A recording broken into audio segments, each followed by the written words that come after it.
स्वीकार आमचे बापू तुम्ही महात्मा भारताच्या भवितव्यासाठी तुमचा अमर आत्मा भारताच्या भवितव्यासाठी तुमचा अमर आत्मा आदरणीय व्यासपीठ पूज्य गुरुजन वर्ग आणि ते जमले माझ्या बालमित्रांनो माझे नाव ओंकार संतोष पवार मी आता 7वी शिकतो।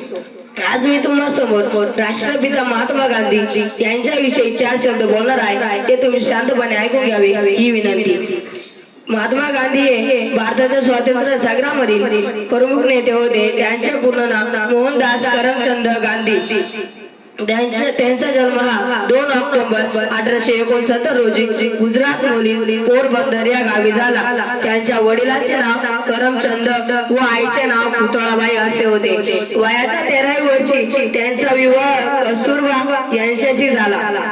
महात्मा गांधीजींनी मॅट्रिकची परीक्षा झाल्यानंतर त्यांचे पुढील शिक्षण इंग्लंडमध्ये घेतले। तेथे अभ्यास करून ते बॅरिस्टर बनले आणि आपल्या मायदेशी भारतात परतले। भारताच्या स्वातंत्र्यासाठी तसेच समाजातील अस्पृश्यता निवारण्यासाठी या महान पुरुषाने मोलाची कामगिरी केली। त्यांनी सत्य, अहिंसा, शांतता व स्वदेशीचा स्वीकार करून भारतीय जनतेचे ऐक्य वाढवले। महात्मा गांधीजींनी शांती साधी राहणी व उंच विचार या तंत्राचा अवलंब करून गोरगरीब जनतेच्या मनात आदराचे स्थान मिळवले। असे या महान नेत्याला माझे कोटी कोटी प्रणाम।